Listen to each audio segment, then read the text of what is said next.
En el nombre del Padre, del Hijo y del Espíritu Santo. Amén. De la teología del cuerpo del Papa San Juan Pablo II, del bloque 18, sección 51. Es una audiencia general del 17 de diciembre y del 21 de diciembre de 1980. La sección se llama Tensión entre la carne y el espíritu en el corazón del hombre. Número 1. La carne tiene tendencias contrarias a las del espíritu y el espíritu tendencias contrarias a los de la carne. Dice Gálatas capítulo 5 verso 17. Queremos profundizar en las palabras de San Pablo. En las otras semanas pasadas terminamos nuestras reflexiones sobre el significado de la pureza. Pablo piensa también que existe en el interior del hombre precisamente un corazón que no se trata solamente del cuerpo, la materia, sino también el espíritu, que es el alma, como dos componentes antropológicos esencialmente diversos que constituyen desde el principio la esencia misma del hombre. Pero se presupone esta disposición de fuerza que se forman en el hombre en el pecado original y de las que participa todo el hombre histórico. En esta disposición se forma en el interior del hombre el cuerpo que contrapone el espíritu y que fácilmente domina sobre él. La terminología paulina, sin embargo, significa algo mucho más, y aquí que el predominio de la carne parece coincidir con lo que, según la terminología de San Juan, es la triple concupiscencia que viene del mundo. La carne, en el lenguaje de las cartas de San Pablo. ¿Cuáles cartas? Aquí las veremos.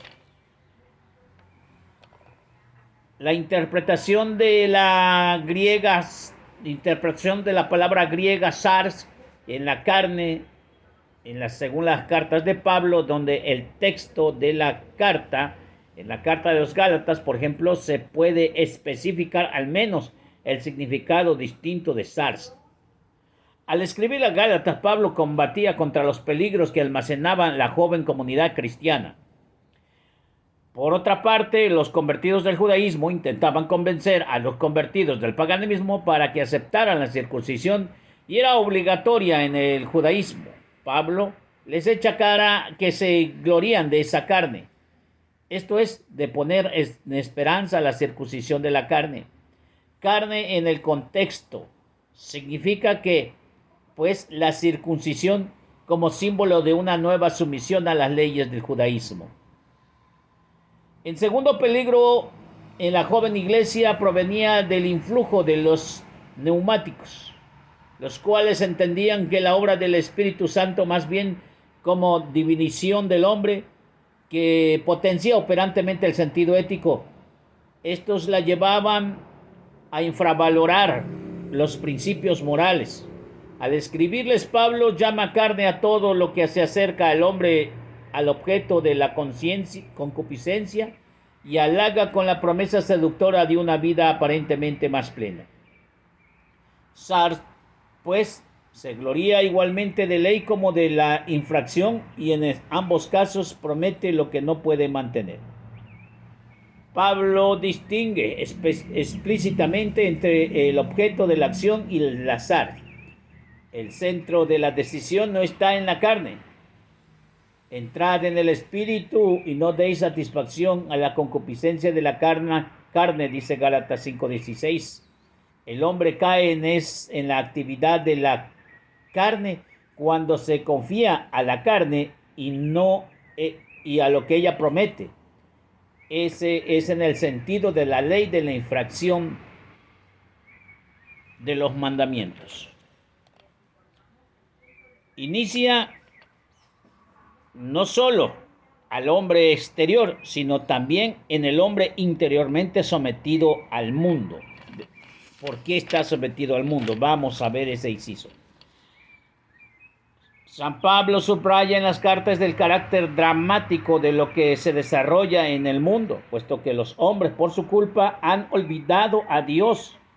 Por eso les entregó a Dios los deseos de su corazón, a la impureza, Romanos 1:24, de lo que proviene también todo el desorden moral que conforma tanto en la vida sexual como en el funcionamiento de la vida social y económica, incluso cultural, dice Romanos 1:24, 27 y Romanos 1:29, 32. Y efectivamente, conociendo la sentencia de Dios, que quienes tales cosas hacen con signos de muerte, no solo las hacen, sino que aplauden a quienes ellos lo hacen, dice el verso 32. Después del momento en que causa no solo el hombre que entró en el pecado en el mundo, como dice Romanos 5:12, el Dios de este mundo cegó de la inteligencia incrédula para que no brille en ellos la luz del Evangelio, de la gloria de Cristo. Lo repite en segunda carta de San Pablo a los Corintios 4:4.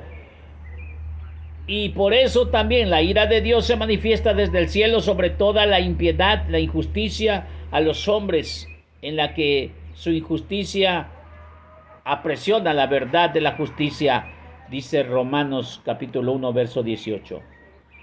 Por eso, el continuo anhelar de las criaturas ansía la manifestación de los hijos de Dios, con la esperanza de que también ellas serán liberadas de la servidumbre, de la corrupción, por participar en la libertad de la gloria de los hijos de Dios, dice Romanos 8, 19 al 21. Esa libertad con la que Cristo nos ha hecho libres, Gálatas 5, 1. El concepto del mundo en San Juan tiene diversos significados en la carta primera, y en segundo lugar se manifiesta la triple concupiscencia, como nos recuerda primera carta de Juan 2, del 13 al 16, donde los falsos profetas y los adversarios a Cristo tratan de seducir a los fieles cristianos que vencen al mundo gracias a la fe, dice Romanos 5:4. Y efectivamente, el mundo pasa junto a sus concupiscencias y realiza la voluntad de Dios,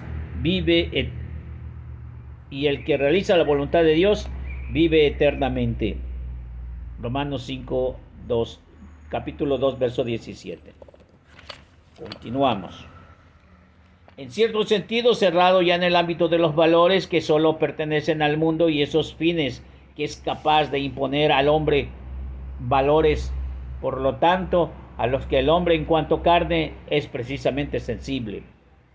Así el lenguaje de Pablo parece enlazarse con los contenidos esenciales de Juan y el lenguaje de ambos derrotados, que se define por diversos términos de la ética y de la antropología contemporáneas, como por ejemplo la autarquía humanística, el sensualismo,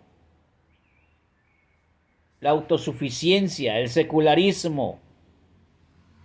En un sentido general, sensualismo. El hombre vive según la carne, es hombre dispuesto que solamente a lo que viene del mundo, es el hombre de los sentidos, el hombre de la triple concupiscencia. Lo confirman las acciones, como diremos dentro de poco. En este hombre vive casi un polo opuesto respecto a lo que quiere el Espíritu. El Espíritu de Dios requiere una realidad diversas de la que quiere en la carne, que desea en la realidad diversa de la que desea la carne, y esto ya en el interior del hombre, ya en la fuente interior de las aspiraciones a las acciones del hombre, de manera que dice Gálatas 5:17, de manera que no le hagáis lo que queréis. Pablo expresa esto de modo todavía más explícito, al escribir en otro lugar del mal que hace, aunque no lo quisiera. y de la imposibilidad, o más bien de la posibilidad limitada de alcanzar el bien que quiere, dice Romanos 7:19. Sin entrar en los problemas de la exégesis pormenorizada de este texto, se podría decir que la tensión entre la carne y el espíritu es ante todo inmanente, aunque no se reduce a este nivel. Se manifiesta en un corazón como combate entre el bien y el mal, ese deseo del que habla Cristo en el Sermón de la Montaña, según Efesios capítulo 5, verso 27 al 28, aunque sea el contacto interior, sigue siendo ciertamente, según el lenguaje paulino, una manifestación de la vida según la carne. Al mismo tiempo, ese deseo nos permite comprobar cómo en el interior del hombre la vida según la carne se pone a la vida según el espíritu, y todo esta última en la situación actual del hombre, dado su estado pecaminoso hereditario, está constantemente expuesta a la sensibilidad y a la insuficiencia de la primera, a la que sucede con frecuencia si no se refuerza en el interior para hacer precisamente lo que quiere el espíritu. Podemos deducir de ello que la palabra de Pablo, que tratan de la vida según la carne y según el espíritu, son al mismo tiempo una síntesis y un programa, y es preciso entenderlas en esa clave. Encontramos en la misma, número 3, encontramos en la misma concupiscencia de la vida según la carne y según el espíritu de la carta de los Romanos, en la carta de los Romanos, también aquí, como por lo demás en la carta de los Gálatas, esa contraposición se coloca en el contexto de la doctrina paulina acerca de la justificación mediante la fe, es decir, mediante la potencia de Cristo mismo que obra en el interior del hombre por medio del Espíritu Santo. En este contexto lleva a esa contraposición en las últimas consecuencias cuando escribe en la carta de los Romanos capítulo 8, versos del 5 al 10. Los que según la carne sienten las cosas carnales, los según el espíritu sienten las cosas espirituales, porque el apetito de la carne es la muerte, pero el apetito del espíritu es la vida y la paz. Por lo tanto, el apetito de la carne es enemistad de Dios y no se sujeta ni puede sujetarse a la ley de Dios. Los que viven según la carne no pueden agradar a Dios, pero vosotros, si vivís según la carne, según el Espíritu, si es que de verdad el Espíritu de Dios habita en nosotros, pero si alguno no tiene el Espíritu de Cristo, este no es de Cristo. Mas si Cristo está con vosotros, el cuerpo está muerto por el pecado, pero el Espíritu vive por la justicia. Romanos 8, del 5 al 10. Número 4. Se ven con claridad los horizontes que San Pablo delinea en el texto de que se remonta al principio, es decir, en este caso en el primer pecado que tomó el origen de la vida según la carne y que creó al hombre la herencia de una predisposición a vivir únicamente semejante a la vida, únicamente con la herencia de la muerte. Al mismo tiempo, Pablo presenta la victoria carnal entre el pecado y la muerte, de que es signo de anuncio a la resurrección de Cristo. El que resucitó a Cristo, Jesús, entre los muertos, dará también vida a diversos cuerpos mortales por virtud del Espíritu que habita en vosotros. Romanos 8:11. Y por esta perspectiva escatológica, San Pablo pone en relieve la justificación en Cristo destinada ya al morir histórico a todo hombre de ayer, de hoy y de mañana, y de la historia del mundo, y también de la historia de la salvación. Justificación en esa esencia para el hombre interior, y esa está destinada precisamente a este corazón del que Cristo se ha referido, hablando de la pureza y de la impureza.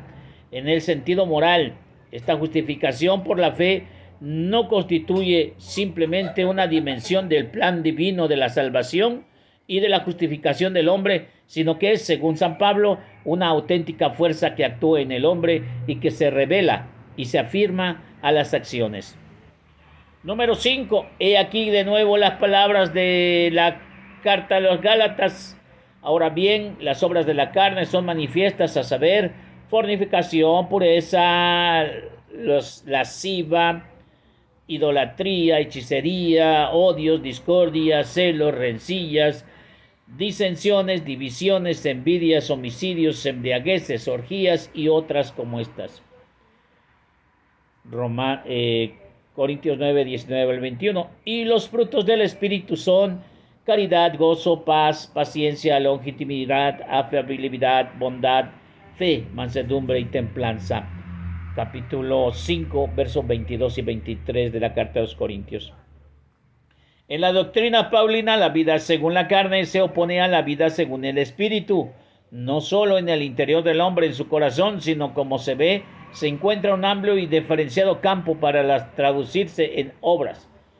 Pablo habla en el lado de las obras que nacen de la carne, y se podría decir que las obras en las que se manifiesta el hombre que vive según la carne, y por otro habla del fruto del Espíritu, y esto es que las acciones, de los modos de comportarse, de las virtudes en las que se manifiesta el hombre y que vive según el Espíritu.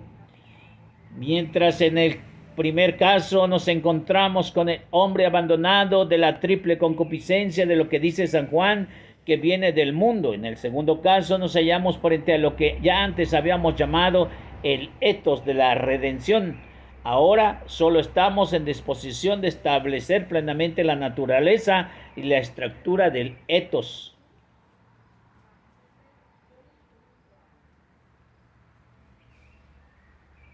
Se manifiesta y se reafirma a través de lo que en el hombre en todo su obrar, en las que las acciones y el comportamiento de ese fruto del dominio sobre la triple concupiscencia de la carne y de los ojos y de la soberbia de la vida, todo eso es lo que se puede ser justamente acusado al hombre humano, al corazón humano, y de lo que puede ser continuamente sospechoso al hombre y su interioridad. Número 6. Si el dominio de esta esfera del etos se manifiesta y se realiza como amor, alegría, paz, paciencia, benevolencia, bondad, felicidad, fidelidad, mansedumbre, dominio de sí. Si leemos en la carta de los Gálatas, entonces detrás de cada una de estas reacciones, de estos comportamientos, de estas virtudes morales, hay una opción específica, es decir, un esfuerzo de la voluntad, fruto del espíritu humano penetrado por el Espíritu de Dios, que se manifiesta en la elección del bien. Hablando con el lenguaje de Pablo, el espíritu tiene sus tendencias contrarias a la carne. Gálatas 5:17. Y estos deseos suyos se muestran más fuerte a la carne y a los deseos que engendra la triple concupiscencia en la escucha entre el bien y el mal. El hombre se demuestra más fuerte gracias a la potencia del Espíritu Santo que actuando en control que actuando desde el espíritu humano hace realmente que sus deseos fructifiquen en bien. Por tanto, estas son no solo obras del hombre cuanto a fruto, esto es efecto de acción del Espíritu en el hombre. Y por esto Pablo habla del fruto del Espíritu y el entendimiento de esta palabra con mayúscula. Sin penetrar en las estructuras de la anterioridad humana mediante sutiles diferenciaciones que nos suministra la teología sistemática, especialmente a partir de Santo Tomás de Aquino, nos limitamos a la exposición sintética de la doctrina bíblica que nos permite entender de manera esencial y suficiente la distinción y comportamiento de la carne y del espíritu. Hemos observado que entre los frutos del espíritu el apóstol pone también el dominio de sí. Es necesario no olvidarlo porque en las reflexiones ulteriores reanudaremos este tema para tratarlo de modo más detallado.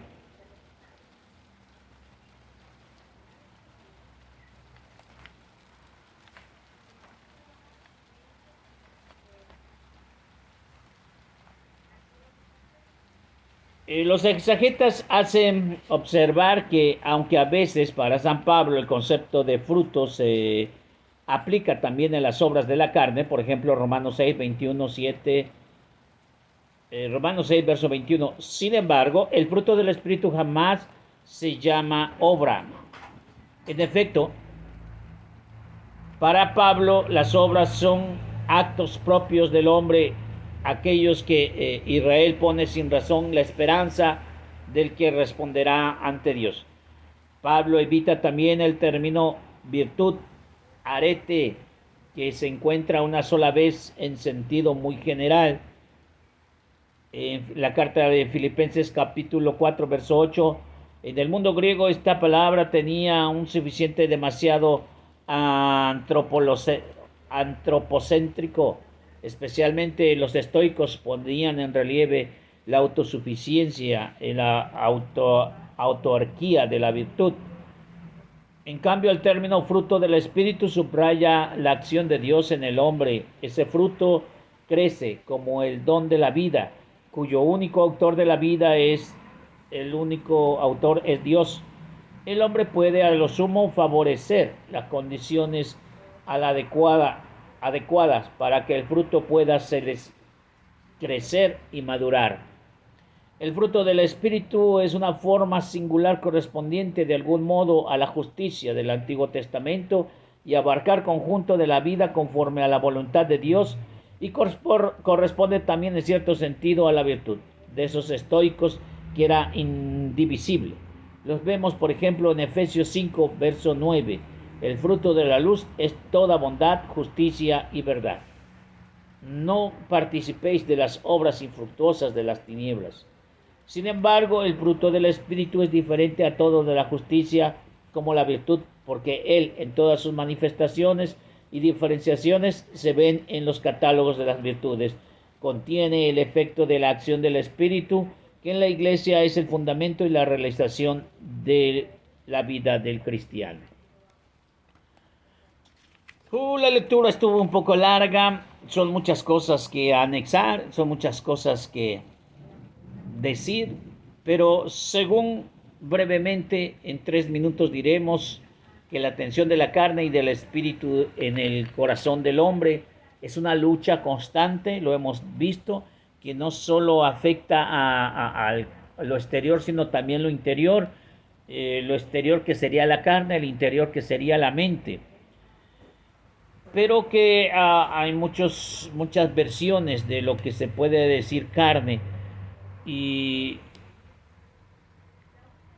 hay muchos que se dejan llevar por la carne y creen que tienen un autodominio, pero eso es nomás el que cree que tiene autodominio. Esto se llama autarquía humanística, que se siente autosuficiente, que es secularismo o también sensualismo.